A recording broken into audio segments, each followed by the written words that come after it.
Hello, নমস্কার। কেমন আছো সবাই? আজ সানডে তাই ডিউটি নেই, তাই সকালবেলা ভাবলাম চলো একটু চিকেন বানানো যাক। তা চিকেন বানাই আর যা সবজি বানাই না কেন, বাজারটা তো আমাকে নিজেকেই করতে হবে, তাই না?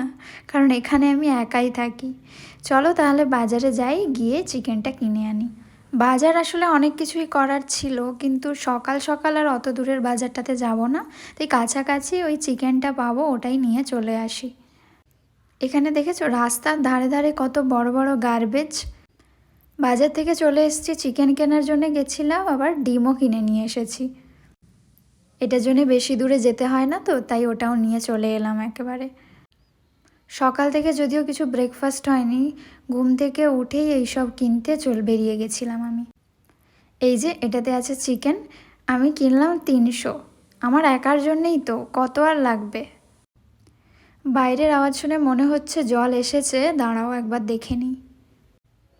এখানে টাইম টু টাইম জল আসে, এই টাইমে যদি জল ধরতে পারো তো ভালো, নাহলে কিন্তু মিস।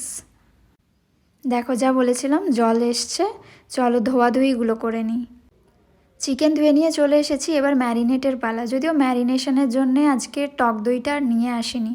আসলে টক দইটা কাছের দোকানটা বন্ধ ছিল, তাই পেলাম না, তাই দূরে আর কে যায়, তাই চলে এসেছি এমনি হলুদ, তারপরে সর্ষের তেল, আর এটা হচ্ছে ওই সানরাইজের যেটা মিট মশলা হয় সেটা, তারপরে জিরে ধনে গুঁড়ো, এইগুলো দিয়েই ম্যারিনেশন করে রেখে দেবো কিছু সময়।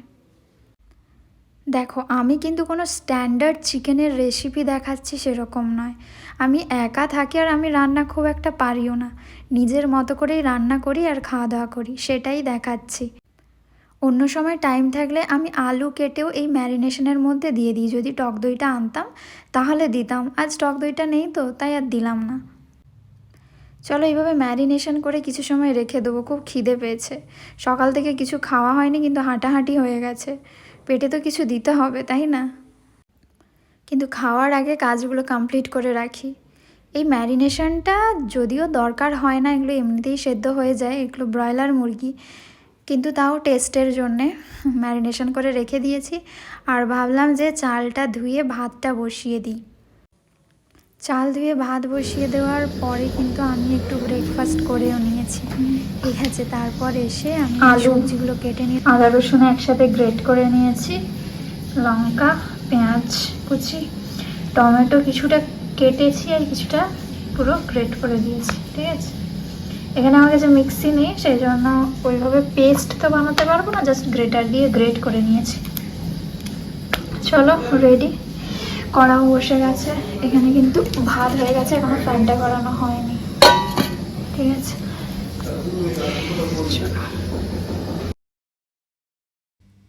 এদিকে কড়া কিন্তু গরম হয়ে গেছে। কড়া গরম হয়ে যাওয়ার পর সর্ষের তেল দিয়ে তাতে একটু গোটা গরম মশলা দিয়েছি, তারপরে পেঁয়াজটা একটু ভাজতে দিলাম। দেখো এরকম নর্মাল চিকেনের রেসিপি তোমরা সবাই জানো, আরও ভালো ভালো জানো হয়তো, কিন্তু আমি অনেক জানি রেসিপি, কিন্তু কি বলো তো, এখানে একা একা না আমার ইচ্ছে করে না এত কিছু কিনে এনে এত কিছু ট্রাই করার। এখানে চিকেনের দাম 180 টাকা করে, আর 200 টাকা করে, মানে ওই স্কিন সমেত আর স্কিন ছাড়া। তোমাদের ওখানে চিকেনের দাম কত কমেন্টে জানিও তো। বাড়িতে যখন ছিলাম চিকেনের দামও জানতাম না, আর কি চিকেন, হ্যাঁ এইটুকু জানতাম যে ওটা দেশি। আমাদের বাড়িতে সবসময় দেশিটাই আমরা খাই, কিন্তু এখানে তো দেশি পাওয়ার থেকে ব্রয়লার পাওয়াটাই খুবই সোজা, তো সেই জন্য হয়তো দেশি কোথাও বিক্রি হয়, কিন্তু আমি তার ঠিকানা জানি না, সেজন্য ব্রয়লারটাই নিয়ে আসি।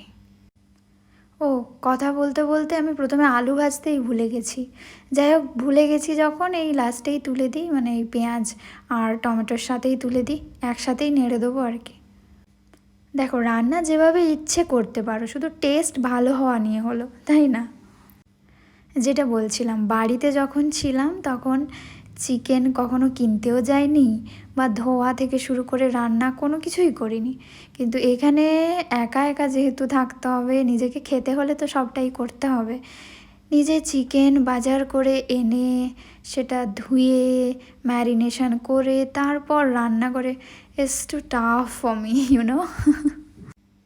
বাট কী করবো, খেতে গেলে এইটুকু করতেই হবে। আমি সপ্তাহে একটা দিনই চিকেন বানাই, বেশিরভাগ সানডেটাই রাখি, কারণ সানডেটাই আমি টাইম পাই গিয়ে বাজার করার আর এইসব রান্নাপাতি করার। আমার না ইচ্ছে আছে একদিন বাটার চিকেন বানানোর, যদি বানাই কোনো দিন দেখাবো তোমাদের, ঠিক আছে? কারণ আমরা যখন কলেজে পড়তাম তখন বন্ধুরা মিলে যখনই একসাথে বাইরে বেরোতাম রেস্টুরেন্টে খাওয়ার জন্যে, তখন বেশিরভাগই আমরা বাটার চিকেন আর তার সাথে পরোটা বা রুটি যে কোনো কিছু অর্ডার করতাম। ওটা আমাদের মানে এটা খুব ফেভারিট মেনুর মধ্যে ছিল আর কি। দেখো মশলা কষা হয়ে গেছে আর তারপরে আমি চিকেনগুলো দিয়ে দিয়েছি, আর যেখানে ম্যারিনেশনটা করা ছিল সেই পুরো জলটাই দিয়ে দিলাম ম্যারিনেশনের। ঠিক আছে, তো এটাই এবার কষতে কষতে থাকবো। কষা হয়ে গেলে তারপরে একটু জল ঢেলে দেবো। আমি একটু গ্রেভি গ্রেভি রাখবো, কারণ আমি শুধু ভাতের সাথে চিকেনটাই তো বানাচ্ছি, অন্য কোনো সবজি তো আমি বানাচ্ছি না।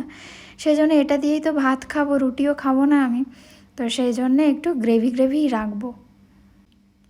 যখন পড়াশুনো করতাম সেই লাইফটা কত ভালো ছিল। যাও খাও দাও ঘুমোও পড়াশুনো করো, খাওয়ার চলে আসতো কাছেই।